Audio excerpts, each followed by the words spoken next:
And O'Hare McCormick once said, today, the real test of power is not capacity to make war, but capacity to prevent it. Keep this in mind as we discuss today with one of our guests the key information regarding US-China relations and what does it mean for the future of global security. My name is Dr. David Oualaalou. And my name is Dr. Ross Stewart. And you are watching Geopolitics in Conflict. We'd like to thank you for viewing. We'd like to thank you for subscribing. As you know, our goal is 70 million subscribers. Indeed. And we're inching there. And for those of you that are members, we've got some special things on our website that we think you'll find enormously interesting. And matter of fact, we have one coming up that's the breakdown of a linguistic breakdown of the speech that Biden just gave.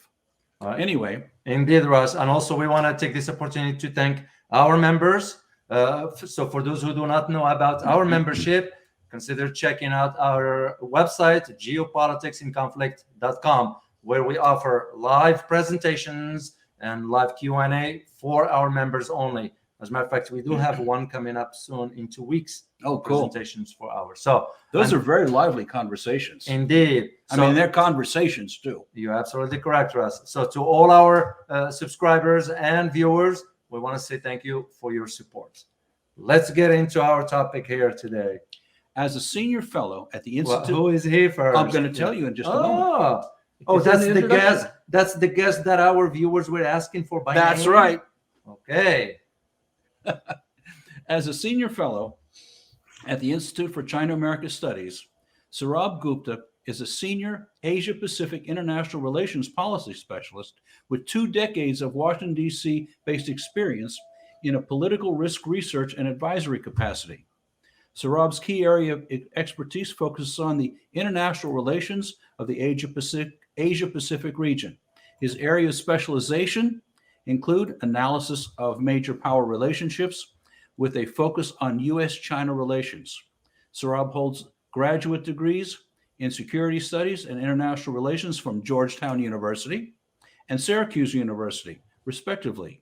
He has appeared as a commentator and political analyst on many domestic and global media platforms, including CGTN, BBC, Politico, and South China Morning Post. We're so happy to have you with us today. Thank you for the opportunity to be on your show, David and Ross. Oh, great, Sourabh. So without wasting time, because we want to pick your brain, Sourabh, on many hot pressing issues that many around the world are wondering. So we're going to get into it right away. I'd like to start with the first question. Given the geopolitical climate, the landscape what's taking place around the world right now, where do you see, mainly with the 2 main powers, the US and China, where do you see the US-China relations headed? I don't see the US-China relations heading to anywhere that can be said is a good or a comfortable or a safe landing zone at this point of time. The relationship is obviously very strained. And at this point of time, I don't see on either side the political effort being made to stabilize the relationship adequately.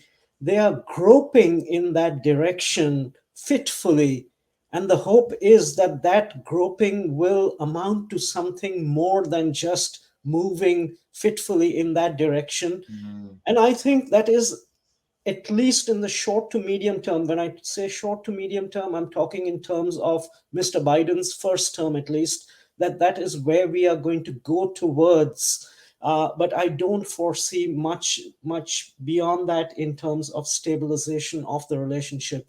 And this will obviously compound matters in terms of dealing with larger challenges, not just in US-China relations, but in Indo-Pacific relations, and also on many of the major transnational issues, as we are seeing in terms of global public health, and to a large extent also in the climate change area, where the 2 countries can do more, but are not capable of coming on the same page together to do enough in this regard.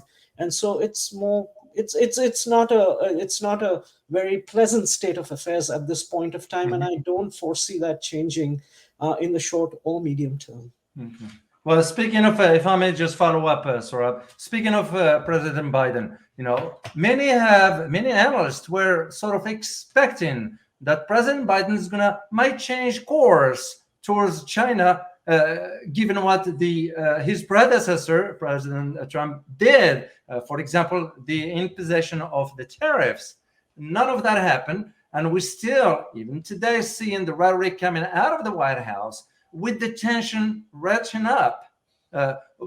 What do you make of the last call, the virtual call between President Biden and President Xi? Did it amount to something of substance, or was it just President Biden sort of responding to domestic pressure regarding keeping up of pressure on China? I would say it was both sides responding to domestic pressure at their ends, and that it did not amount to much, frankly. Let me explain where the two sides are coming from. And for the American side, it's still that business of a la carte transactionalism with China. We will cooperate where we want to. We will compete where we want to. Understandably, the competition dimension, or most of the activities happen in the competition domain, not in the cooperative domain. And Mr. Biden says that, and the administration says that that is how we will approach relations. And at the same time, let's try to have some guardrails so that the relationship just doesn't veer off in the course of this competition. China understands from its point of view that competition is going to be the primary dynamic within the relationship. It wants to have fair competition, understandable, but it also wants to frame the relationship, the overall relationship, in a broad, strategic, and ideally cooperative context within which this bitter competition can play out. So China also has this interest in guardrails, but it wants to see an overall stabilization of the relationship before actual cooperation really begins. And between these two approaches, neither side seems courageous enough to move far enough towards the other side's approach to be able to actually do something cooperative, frankly. And that's where the relationship is, and that's why there is a lack of political courage, I feel, from both ends in taking the relationship forward. And what I see happening going forward is, in previous relationships, previously prior to the Trump administration, the relationship there was a structural context, a structural construct within the relationship, which provided the guardrails. It was a strategic and economic dialogue, or the strategic economic dialogue. There is nothing on those lines right now. And at this point of time, the two sides know that they have to coexist. They want a managed coexistence. It's more like a messy coexistence. And at this time, they're just teasing out individual issue areas. For example, let's have a conversation on nuclear strategic stability, given China's missile silos and hypersonic glide and the AUKUS arrangement. And let's do something on the visa front, and let's have a joint statement on the climate change and move the ball forward. So a lot of ad hoc movement forward, very, as I said, groping very titularly, but it is cooperative. It's not, I would say at this point of time in China relations, anything that doesn't worsen the relationship, and there are things around the corner which will worsen the relationship, like the Democracy Summit, where the Taiwanese will be here in Washington. But overall, generally, if they can maintain that floor and slowly build upwards in this little tetchy little manner of doing a little cooperation here, a little cooperation there, it will amount to something, nothing major, but that is how I foresee the relationship moving forward fundamentally over the next 12 or 24 months. One of the things that seems to be true, and I'd like your opinion on it, is that China has some real quality thinkers geopolitically. And I'm wondering, what are they saying? Do we actually know? There is a spirited debate back home. And I think part of the debate, and to their credit, I think the debate has focused around not what the US is necessarily trying to do. They're trying to, of course, to gauge US intentions out here, Oh, but yeah. Yeah. no, they cannot control the US side. They can control what comes out from the Chinese side. And there is a little bit of hesitancy whether China has been a little too assertive, a little too wolf warrior-ish, a little too bitten more than it could have chewed off. Yeah. Uh, Oh, has it picked up a bit too many quarrels in its neighborhood? That's where the question is. They don't fundamentally disagree with the fact that US is in this US-China relations is in this age of competition, maybe extreme competition, it may be worse. And they would ideally like it to be more cooperative because China's development and power capabilities, I mean, comprehensive national power capabilities, is premised yet on stability in great power relations. It is too early for it to get into a confrontational or competitive mode, but they understand it's not within their control to manage it completely, to manage that dynamic. But at its end, what can it do? And the opinions go of a very wide range. I mean, it's very yeah. hawkish, like it's about time to for China to stand up. This is, I mean, we are a great power, and we will do what great powers do. To the other extreme, that uh, are we biting off more than we can chew, and is it smart to be engaged in this sort of an adversarial relationship? And should we not be finding further avenues where we can just tamp down the tensions so that the relationship can be more stabilized? So it is a very fluid debate. It's a Mhm. vibrant debate, but also it's a debate which cannot get ahead of government policy, at Yeah. least publicly, because that's how the system works. And there's real danger because, in terms of getting too far ahead in this front, because the powers that be in Beijing are not always very tolerant or attentive to a diversity of opinions, and we've seen that in spades over the last couple of months, frankly. Absolutely. Mandarin is a contextual language. What that means is they always set the frame. And as we're looking at the frame that China is coming from right now, it looks like the 100 years of humiliation is playing itself out big time, anti colonialism. Is that your observation as well? Yes, it is my observation. I think China's attentiveness to its recent history is very sharp, very profound. They have this tendency to place things in a narrative. We've seen that with that history resolution that they've just put out, especially in the context of the party just turning 100 years, Yeah. and in context of the two centenary goals. One is a 2021 goal, one is a 2049 goal. So they think on those terms, and it is, I mean, I would say to their credit that they think in that historical context. Yeah. But stepping away from this very point, I think the way they have framed Belt and Road, you know, China has become a capital surplus country, just like the US was at the turn of the 20th century and Japan became in the 1970s.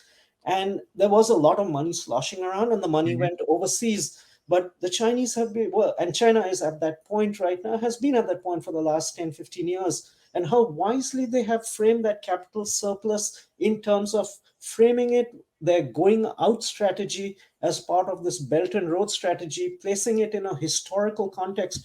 I thought that was wise, even though, I mean, there are many elements of Belt and Road which are obviously subject to challenge. Oh, But yeah. the way they do this thing is wise. And it is not just China. I think in the Afro American nations, imperialism and colonialism still casts a very a harsh shadow. And we see that even in ASEAN, and for countries which have just gained their sovereignty and are young, they don't want to cede it, they want to protect it. This Mm. comes up in terms of ASEAN China disputes too, its maritime disputes too. And China and India, I would say, think through this lens, but don't want this lens to become so dominant that it distracts them from doing what they need to do in terms of engaging with the international system, and does not divert them. They have seen the early days of independence, of Yeah. sovereignty, and how they veered off on pretty crazy tracks, and how it took a while for them to get their act together. The Chinese got that done for their reform strategy from the late 70s onwards. India's also went overboard, I would say, in terms of its license Raj and its control mechanisms. And Yeah. it realized from the 80s onwards it needs a shift, and it's still grappling with those issues, but doesn't want those issues to kind of override their thinking in terms of engaging with the modern world going forward. So useful to use this as a mirror to guide progress forward, but not to just stay looking back and harking back to the future. But at the same time, when we talk about the idea of the geopolitical shift on the landscape, there are those who argue, well, you know what? China is doing what any emerging power will do. So, in other words, they're not going to bow to the U.S. anymore. We all remember what happened in the Alaska meeting between the Secretary Blinken and the delegation coming from China. So personally, the way I interpreted that, Saurabh, is that China is in position now to say, sure, we'll cooperate if you can deal with us on an equal footing. The United States, or the West for that matter, and I speak for myself here, that's my personal opinion, is that they're having a hard time accepting that this shift in geopolitical landscape is not to their favor. Because we all know China's rise in most of the domain, economically, technologically, even in space. And this idea of, like what you mentioned about the nuclear aspects of it, I read that the report from the Pentagon, the recent one, that China's nuclear capabilities poses a threat. I mean, come on. We have over 5,000 nuclear warheads. By 2030, China might have 700. Just the argument was so weak, in my opinion, for the Pentagon to say this. So will it be fair to say, Saurabh, will it be fair to say that even ASEAN countries now, they are witnessing the shift and saying, hey, I ain't going to side with the Americans. I ain't going to side with the Chinese. We're going to stay neutral. Do you foresee that ASEAN will maintain this posture? Yes, with regard to ASEAN, I'm pretty certain that they will maintain this posture, and not just that they will continue engaging China engaging China deeply, particularly from an economic angle, Yeah, and hoping that economics kind of transforms the incentive structure geopolitically in that region. ASEAN and Southeast Asia has always been the kind of the entrepot of Asia, and they understand that even in their weakness, they have strength out there, because yes, there are major powers out there, but Asia Pacific relations, unlike say European relations, let me bring Europe and Asia out here. The European community is, I mean, it's a profound, it's a sign of profound human progress in a way. Yeah. And kudos to the Europeans. They've done a great thing, and it's really held up to what we can do in Asia too. But the leadership of the European community has always been provided by the big Western European powers, and the others have kind of been pulled along. And that's, I mean, the cake has been baked by the Europeans, and the others have been just brought into the kitchen and observe it and come on, let's get on with it. But they've been able to make that consensus. While in the Asia Pacific, the big powers have gone against each other, are competing with each other, but it has been left to the middle powers and folks like ASEAN to kind of, in a way, be able to shape the narrative.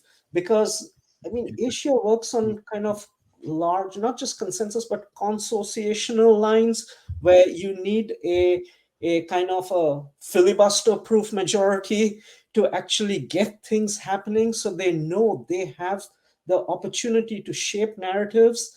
And at the end of the day, if you don't have ASEAN on your side, you really don't have a real strategy in kind of leadership in Asia. So even in their weakness, ASEAN knows that they are an important power, kind of a fulcrum in Asia, and they have played that to their advantage. Of course, one must also understand that things that happen above ASEAN's pay grade, and they're realizing that now with AUKUS, because AUKUS is great power competition, but happening in their geographic neck of the woods. Yeah. So they have to understand issues that are above their pay grade, which they will not be able to materially alter, but at the same time, they can come into the AUKUS conversation on issue areas which pertain directly to them. For example, there's nuclear propulsion submarines. What if there's radioactive leakage in that area? So ASEAN has Southeast Asia nuclear weapons free treaty. Can it enhance those disciplines to see that the big powers obey those rules, at least in their neck of the woods? Secondly, on other issues such as in terms of navigation through that contested South China Sea, each of them has the ASEAN countries has a position in terms of military activities in EEZ where they want other countries to get permission. And the US's position on these navigation related issues is no, this is an inherent right everybody has, and the US goes ahead on that basis. But China sides with the ASEAN position on this, but then realizes if ASEAN says no to doing its own hydrographic activity from a military perspective, it won't be able to understand the battle space there. So it needs to go to ASEAN. So ASEAN and China need to have a conversation on that. So the point being, there are certain issues, even related to AUKUS, which are within the remit of ASEAN and they must deal with it. But there are certain issues which are above their remit, above their pay grade, and they should just lay off from those and try to think more clearly in that regard. But the fundamental point, again, coming back, is ASEAN has an important role to play in Asia and in Southeast Asia and in the Indo-Pacific. And China is actually well positioned in this regard because folks don't understand this as clearly as I perhaps should. But the greatest factor for peace, prosperity, and peace, prosperity, and stability in Asia through millennia in Asia has been the presence of consolidated central authority in the Chinese capital city, wherever it was. And once that authority was consolidated, it radiated outwards and it created a zone of prosperity. And when China collapsed, Asia kind of collapsed upon itself. And therefore, for ASEAN, for Southeast Asia, their historical, their memory is of about an Asia which is prosperous and stable when China is prosperous and stable. And so they welcome that prosperity and stability so that so long as China can take ASEAN along in that ride of prosperity and stability, which by and large seems to be the case and was not the case when Imperial Japan rose, because Imperial Japan rose at the expense of Asia. While all these countries coming out of colonialism and imperialism are rising together, even though they have their fractures and territorial disputes. And I think this is an important thing to understand in the West, that China has been a custodian of peace, prosperity, and stability in Asia, just as the US has been for the last 75 years. And there is no reason, therefore, that two parties who have been custodians of peace, prosperity, and stability in the wider Indo-Pacific must now compete and clash and bring that Indo-Pacific down along with themselves in that clash.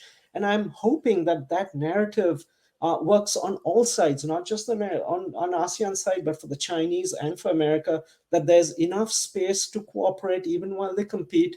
And in that process, peace, prosperity, and stability can be enhanced for everybody concerned in that neighborhood. Exactly. So listen to Xi's speeches. He constantly beats that drum. He constantly says, we can cooperate. We can make things happen together. This is a win-win scenario. Do you believe he really believes that? I believe he believes that, but the problem comes with how China's diplomacy actually plays itself out. I know China likes to speak in terms of these broad conceptual lines, win-win, find in a positive human community, and then get down to managing the particulars, and hopefully the particulars will fall into place in the right way. But the problem, and I'll come directly to President Xi, why that has become an issue, He's been in power now for almost 8 to 10 years. Yeah. Think in terms of territorial disputes in Asia. First, before I even get to that, let me preface that with saying that when China has solved a territorial boundary dispute, and it has resolved many of them in Asia, in the Asian region, I mean, Nepal, Myanmar, Pakistan, the Stans, Russia, that's a lot of boundaries. And each of these boundaries, by and large, has not just been a kind of a linear framework drawn on the line, but it has been a bridge to good neighborly relations with these countries. And almost all these countries have good relations. So China sees boundary disputes, territorial disputes, through the lens of the larger, broader strategic relationship. And that's a great way to look at it. That's also part of the reason it has not been able to solve many of these maritime disputes, because many of these maritime disputes involve parties who are allies of the United States. Yeah. And therefore, they are not going to just pivot away from the US just if a boundary is solved. And it adds to the complications. But coming back to my point about China speaking in conceptual terms, sometimes a little elliptically, but not actually walking the walk. And here's the problem which I have with what President Xi has done. He has spoken in terms of trying to stabilize major power relations. He has spoken a great deal in terms of periphery relations, how important the neighborhood is and how important South-South countries also are. But when it has actually come down to proof of the pudding is in the eating, whenever there has been a kind of there's been a heating up of a maritime dispute or a land boundary dispute, like with India, Yeah. the Chinese have been first out there, be it the PLA, be it the PLA Navy, be it the Coast Guard, always there in the disputed area. But 10 years after being in office, he has yet to show that he's capable of even formalizing a 100 square kilometer fishing rights agreement. Yeah. When you're in first, and that's fine, because these are disputed areas and it's a core interest of yours, it's just as important to you as the other party.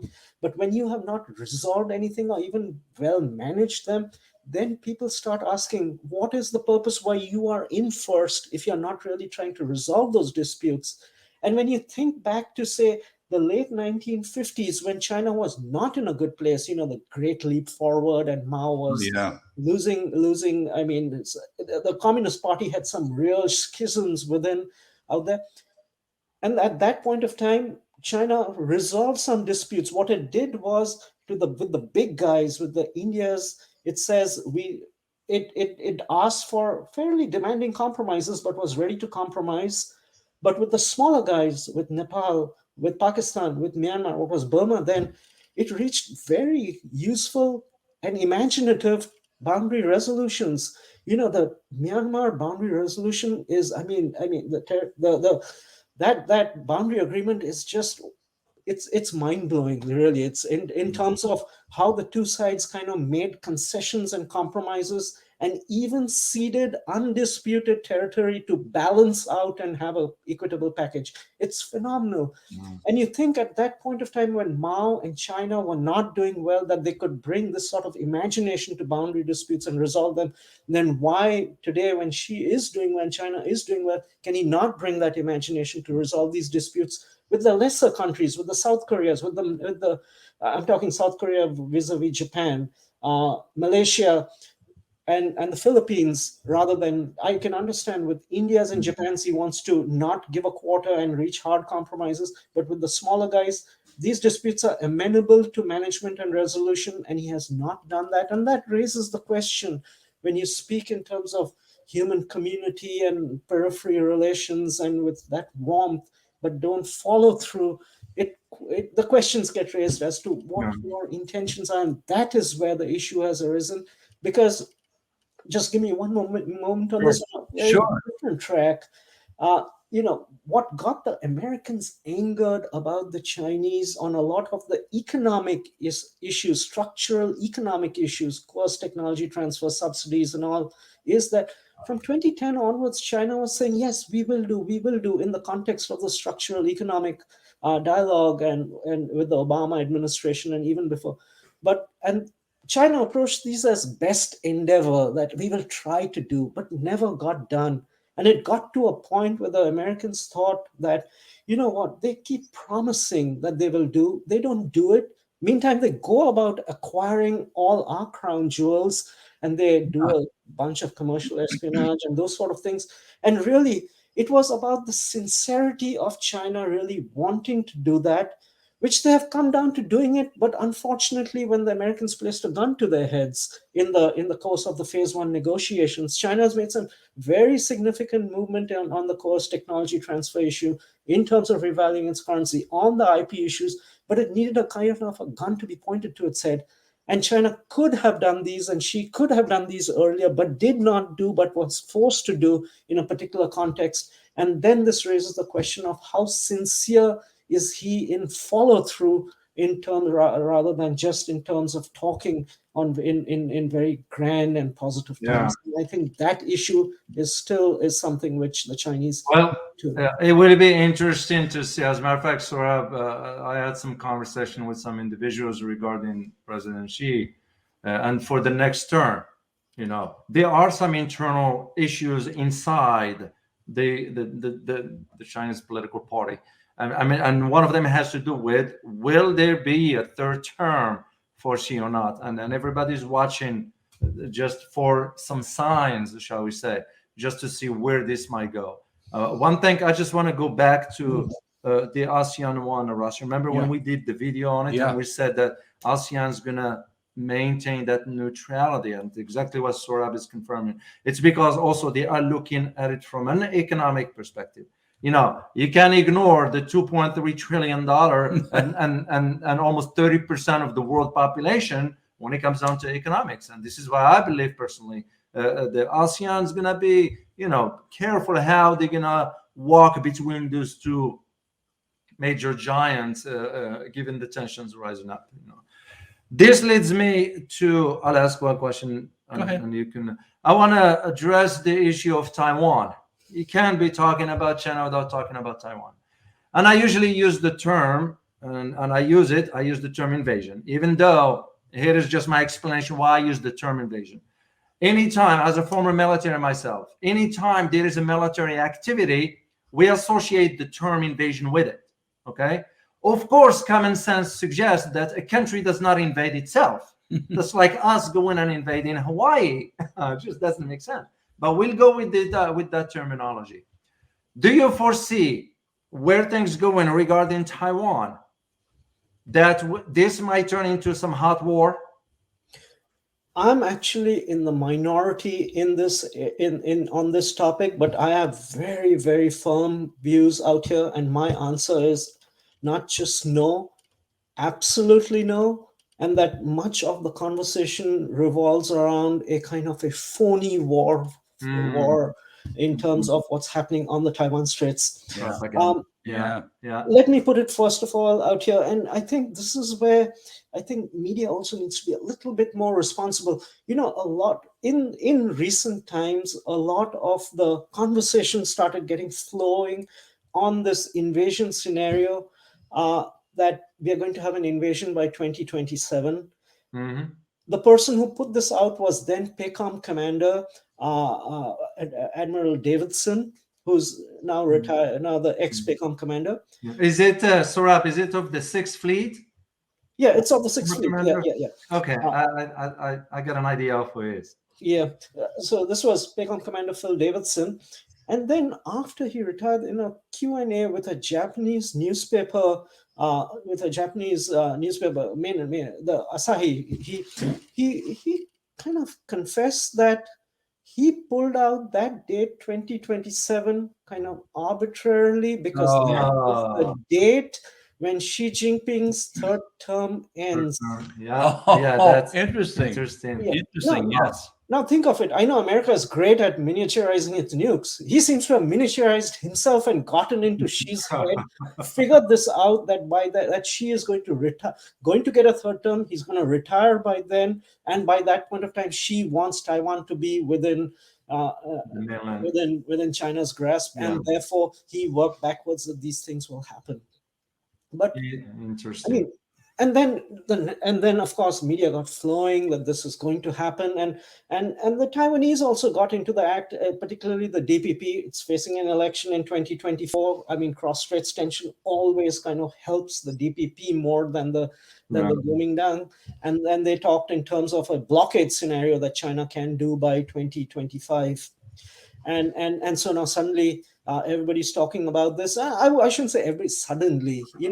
During the Trump years, he kind of shook the Taiwan relationship, although he did not cross red lines in any significant way. I mean, he just stepped over but walked back a little bit over the red lines. But Congress really got into the act with a lot of little legislation, and Taiwan this act and Taiwan that act, and kind of shook up the relationship. But my view on this is China has waited long, and why will it try to go ahead with a whatever invasion or whatever capture scenario when it doesn't have the means and the capability to do that? In fact, it is in China's interest to gradually expand its military capabilities, which it is continually doing with regard to cross-strait issues. Yeah. Politically, cross-strait issues are framed in such a way that the guardrails, or at least the barriers to the DPP, to the hard green faction in Taiwan, pulling politics. The constitutional guardrails in Taiwan are very, very high in terms of moving the ball towards independence. So it's not easy to do that. You really need to do a revision of constitutional provisions. And the first thing that happens in that case is the Americans descend on Taipei and say, don't do that, because they know that will add to the tension at the Chinese end, and America will be in the middle. Since these guardrails are so high, but there are no real guardrails against China increasing its military modernization with regard to capturing Taiwan, that process is just slowly going to continue, where Taiwan understands that the greatest defense it has is its own democracy, but that China will have the means to capture, to defeat Taiwan at a point of time in, say, in 2035 or 2049 or whenever that be. And the danger of militarization of that theater is that no matter who wins or loses at the end of the day between the US and China, and it might turn out to be a very messy draw in terms of if it breaks out in an armed contingency, the people who will lose and will be the people of Taiwan, because there will be a lot of destruction in Taiwan. The question then is, are they ready to stomach that? Are they ready to swallow that? They want independence, but are they doing the things are they ready to make the sacrifices for independence? And I'm not terribly sure about that. And the Chinese, I don't think, see any date by which they really need to kind of do something aggressive with regard to Taiwan. For me personally, I cannot see a Taiwan situation getting out of hand anywhere in the next decade. I would say till 2035, there's no reason for the Chinese to attack. And particularly President Xi, he has been a provincial party head. He's been in Fujian area, Jiangsu area, in Zhejiang. He's been in Shanghai. He knows this theater very, very well. And frankly, his bark has been much, much louder than his bite. There hasn't been any bite. And he is actually very status quoist, frankly, in terms of his Taiwan policy, even though it comes across as very assertive. And that plays to China's advantage and interest, that it has been able to display its asymmetry of motivation, that Taiwan one day will be joined to the motherland, but that we will do it on our terms. And Xi has played that card, and I think he's playing it pretty well. And the others are just kind of wearing themselves out and trying to get anxious as to when that's going to happen. And I don't foresee that happening anytime soon, frankly. We came across a statistic that 10% of the people from Taiwan actually work in mainland China because the economic opportunities are better. Also, that about 47% of the people in Taiwan want immediate rejoining with the homeland. I mean, this doesn't sound like this is real cut and dry, that the Taiwanese really want their independence. They don't. Now, there might be some faction that does, but especially after this, so what happened for the withdrawal in Afghanistan? They're gonna be thinking twice. Yeah, because it's just the scenario of a military conflict. Oh yeah, Ain't gonna be pretty. If they think that's gonna be an easy cakewalk, that's just the daydreaming. I mean, the outcome of that is not gonna be very, very easy. do you Can see I a just peaceful jump in? reunification? Pardon me? Do you see a peaceful rejoining the mainland? It's I definitely wouldn't close that window out, but I don't see that happening anytime in 15 years. China needs to become a developed country and Yeah. a tolerant society, and that will create a basis, a framework on which a peaceful reunification or a nonviolent reunification can happen. That makes great sense. And that's many years out. And let me throw in a little bit of a bombshell out here. Sure. Good. I would not for certain say that I know we take it for granted that the Chinese Communist Party is this giant creature, and it's going to be with us forever. And I would actually stick my neck out and say that don't be absolutely certain that the Communist Party will necessarily be around in 2040. I mean, it'll probably be. They've shown themselves very adept at engaging in and malleable in terms of adjusting to scenarios and situations. And this is again a lesson for the leadership in China. And the lesson is that China is becoming an increasingly sophisticated society from a civil society perspective. And the Communist Party must learn to become just as sophisticated as the Chinese society is if it wants to lead them. Because it's one thing leading a society in the initial development stages, and it's something completely different. I would say the greatest single political risk in Asia now and for the next 30 years will be the collapse of the Chinese Communist Party. I'm not saying it's going to happen, but that risk can never be discounted.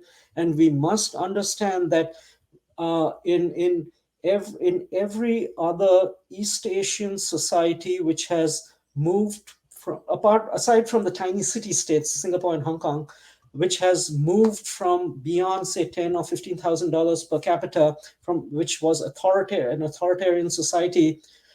It has moved when it has got to $20,000 per capita, $25,000 per capita. That authoritarian regime has not stayed.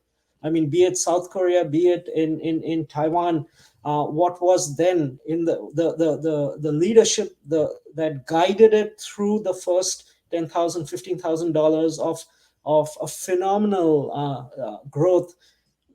Politically, they've not been able to maintain themselves. And if one even looks back, even Japan's initial 25 years in the Meiji period was about leadership from above and democracy thereafter. In a fitful way, Taisho democracy broke out from about it was the peak it was the kind of a democratic high tide from between about 1910 to about 1925. And China will face these pressures from within. And is the party sophisticated enough to cope with these pressures? Our party, as I said, has shown great degree of malleability and adaptability. And therefore, where China is in 2040 might be very different from where it is today. But the important thing is China needs to become as sophisticated as its urban centers and as its people are becoming. And once the leadership can show that sort of sensibilities, that sort of and adaptation to its society, that will narrow the gap with the Taiwanese, because they will see that they are the same people in so many respects. These are essentially Fujianese people in so many respects. And that will be a kind of a binding glue which can help China in terms of peaceful reunification. And therefore, the Chinese need to understand that the mainland needs to understand that the terms on which it becomes, on which China and Taiwan can be joined, will require fundamental shift in mindsets within the leadership in China. And are they ready and capable of doing that? Is what we need to see. You see that Do you see that occurring? We've seen any number of remarkable adaptations that the government's done just in the last 10 years in terms of its responsiveness to citizens. Do you have a prediction as to are they going to be able to do it? Not under Xi, not under, at least under President Xi, and I certainly think he's going to go for a third term. He will be there till 2027, and he will be a kind of a leader in the background post 2027 also. And I don't see that necessary shift in political and civic society space in China, and that is both a little disappointing but also a bit frightening.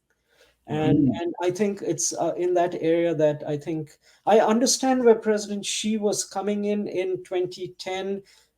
The conversation at that point of time is how corrupt is China and the Chinese leadership. Right. He has really, people talked about him going after the tigers and flies anti-corruption campaign as just a means to kind of ensconce himself politically. But there were much higher purposes and reasons for that. And we see that being kind of knocked out of the system as best as possible and trying to guide it from a more institutionalized perspective, even though he is breaking a very important institutional norm by going for a third term. So, I mean, there is real value to what he has done, and it was timely. But China's future will depend on how much it can pluralize and have 1,000 flowers bloom rather than how it can be structured and led forward. Many of the things that China and Asia were great at doing at the development stage, one has to think exactly the opposite way around when one's things from becoming a developing society to an advanced society. And even an advanced economy, the way you throw bodies into the workforce as a development society, when you try to become a high productivity society, you have to unlearn many of those things. And China, and frankly, South Korea and Japan were slow in that unlearning process of economic reform, of moving towards high productivity growth that slowed their transitions. The East Asian model has not handled that well. China is going to face those pressures economically, but also politically, and how much he can unlearn some of this actions in terms of civic society space is something I have real doubts about, frankly. Well, go ahead. No, go ahead, Ross. Take a look at the age of the top people in the government. Going, are they going to have the flexibility to be able to pull this off? It looks like they're not. They're just too old. Yeah. They are too old, but what I would say is China, among authoritarian regimes, and wisely from Deng down onwards, realized that the thing that really collapses authoritarian regimes is regime turnover, because there is not an institutionalized process. And they got that process done very well in terms of you are up and out in 2 terms. Yeah. If you're beyond those 2 terms, at 65 you retire, and for the bureaucrats, for higher leadership, it's 68, and she just turned 69. And so he is breaking a norm out there. But the real I mean, they're all in their 60s and they're healthy. And that's a period when you can be at your peak. I mean, we're seeing Biden also, even though he's much older than that, he's still a vigorous man in many respects. I mean, I think being 71 or 69 doesn't really throw you out, kick you out from here. And I don't see them as being too old. They're all in their 60s. And it's just a little bit of this institutionalized norm which is being broken. Yeah. And again, we have to see how that happens, because, the institutionalized norm was broken in 2017. And there was this gentleman who was brought in as the vice president. Wang Qishan. He was allowed to be vice president, even though he had gone over. He was 70 years old. And he was a kind of a go-to person during the during the Obama years and even during the George W. Bush years. But whatever role he has played the role of more like a confidant to President Xi. You don't see him up front and center in many of these activities, or whatever the party's policies are. And so we'll have to see what President Xi's role is after a full 3rd term. But I think the main body of the leadership will all be in its 50s and 60s, and I think that's a vigorous enough age. In fact, what they need is greater gender representation. That's been the problem out there. I must admit, before I ask you last question, Saurabh, it is a bombshell. That is, Yeah, as far that as is actually. by 2040 the Communist Party might disintegrate. That's quite a I don't know. It's anyway. I need to ask you one last question before we let you go, Saurabh. Is this one has to do with Russia-China, the Sino-Russia relations. We can't ignore this one. I wrote a book about Russia in the last year and a half, 2 years ago, something like that. But I did focus in my research about this aspect of the back then when I was doing the research. I did mention that we'll be looking at a China-Russia partnership moving forward. It might not translate to some sort of a strategic or a treaty of sort, but you'll see them getting closer enough that could reshape the global order. Where do you see it going?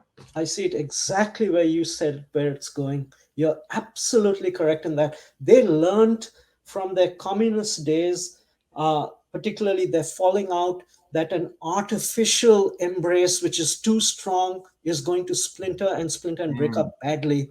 And so right now they are having a meeting together of minds and interests in a very deliberate fashion, in a tried and tested fashion. It's happening slowly.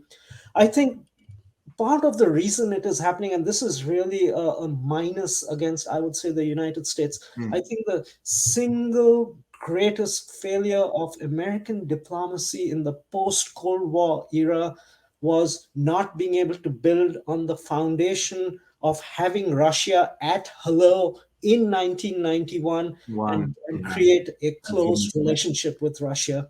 Exactly. And Yeah, I Russia, did too. it was easy to dismiss Russia at that point of time. But this is where the Chinese are wise, that even if Russia is weak, these are people you do not discount, especially because they are a neighbor, nuclear armed neighbor on the permanent Security Council permanent member.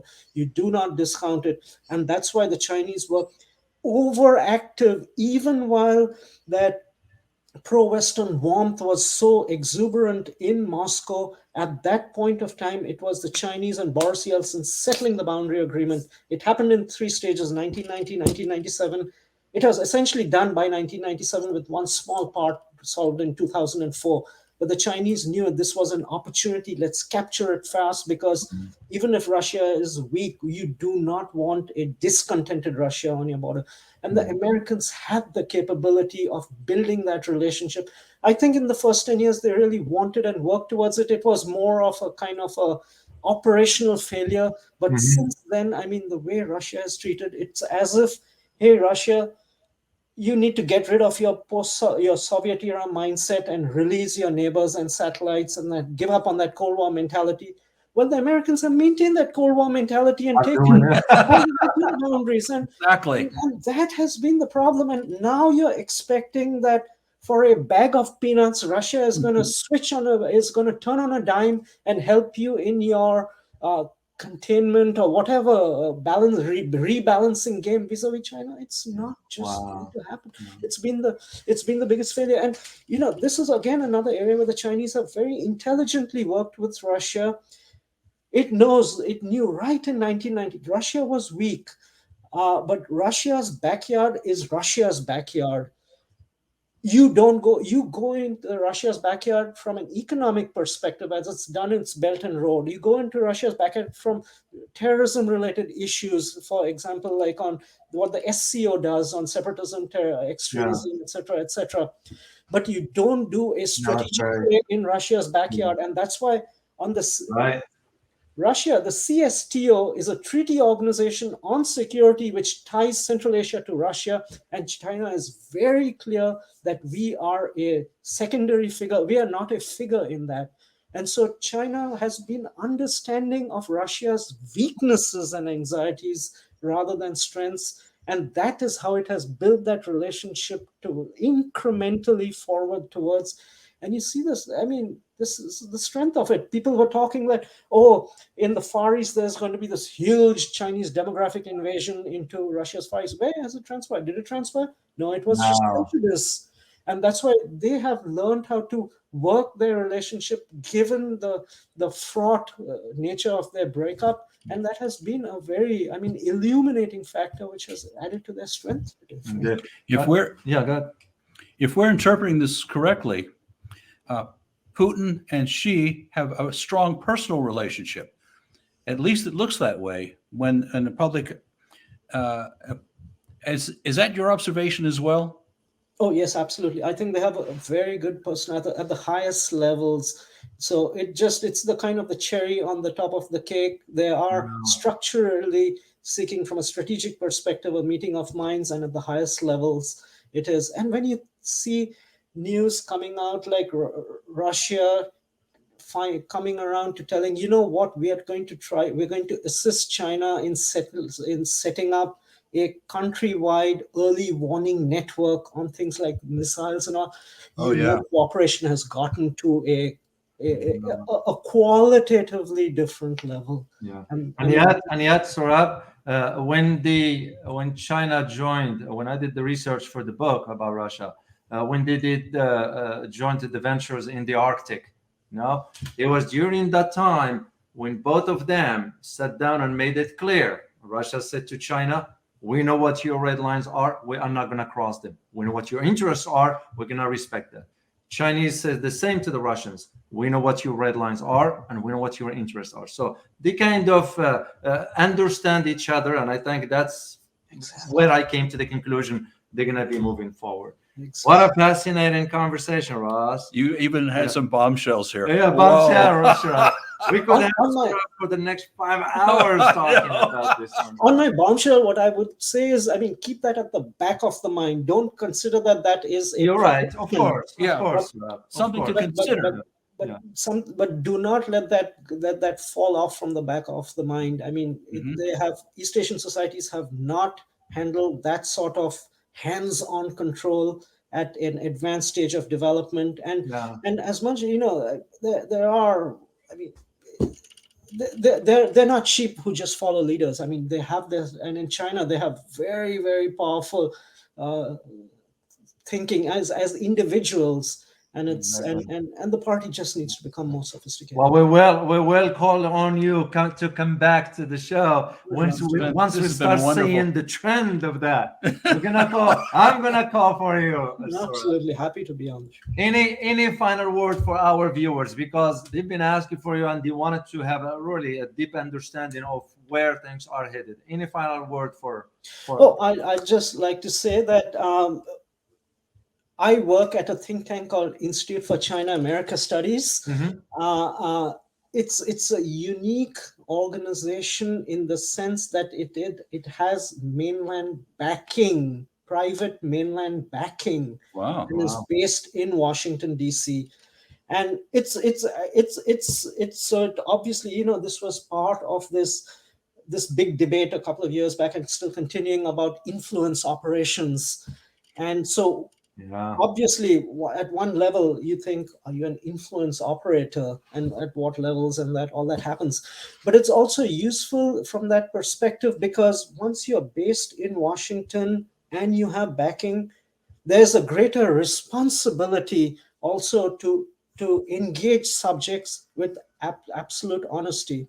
Because you don't have that much, the margins are much lesser in terms of tolerance. And I would encourage people to just come to our site.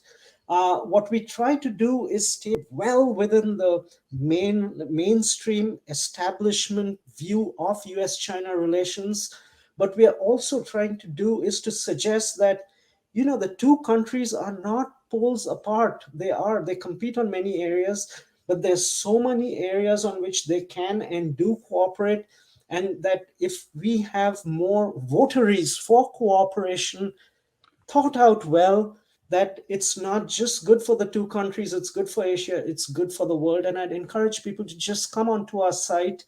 It's the Institute of China-America Studies site. We have two programs, one on maritime affairs, one on trade and technology, and just check us out. And that would be a great thing if you can. Okay.